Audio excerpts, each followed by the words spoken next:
On a tous à l'esprit les images de Jackie Kennedy grimpant sur la limousine présidentielle après avoir vu son époux, le président John Fitzgerald Kennedy, lui tomber mort sur les genoux, mais ce tragique événement est loin d'être le seul drame de sa vie. Peu avant l'assassinat du président des États-Unis, l'emblématique première dame a traversé la pire épreuve qu'une mère puisse affronter, la perte de 2 de ses enfants. Respectivement venus au monde en 1956 et 1953, Arabella et Patrick Kennedy ont eu de très courtes vies. Mais comment sont-ils morts? Le 23 août 1956, alors qu'elle n'a que 27 ans, Jackie Kennedy met au monde une petite Arabella Kennedy. Malheureusement, la petite fille est mort-née, ce qui plonge ses parents dans une terrible détresse. Un temps séparé, le couple parvient néanmoins à se reconstruire et à fonder une famille.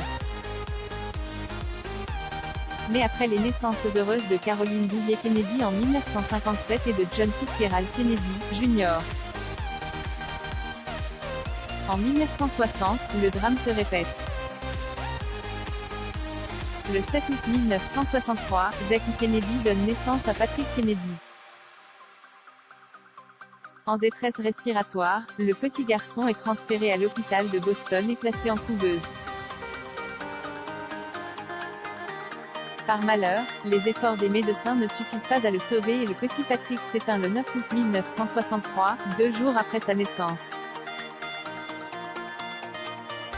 Jackie, clouée sur son lit, n'assistera pas à l'enterrement. Cet événement brisera à jamais la première dame américaine. Jackie, clouée sur son lit, n'assistera pas à l'enterrement, écrit Stéphanie Deor dans le livre Jackie et Lee, publié aux éditions Albin Michel en 2020.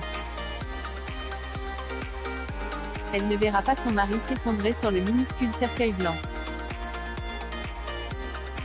Ni beau et conforter tant bien que mal son frère qui sanglote, poursuit-elle.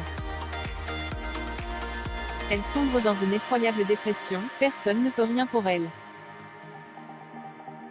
Le coup de grâce sera donné le 22 novembre 1963, lorsqu'un individu assassinera son mari sous les yeux du monde entier à Dallas, au Texas.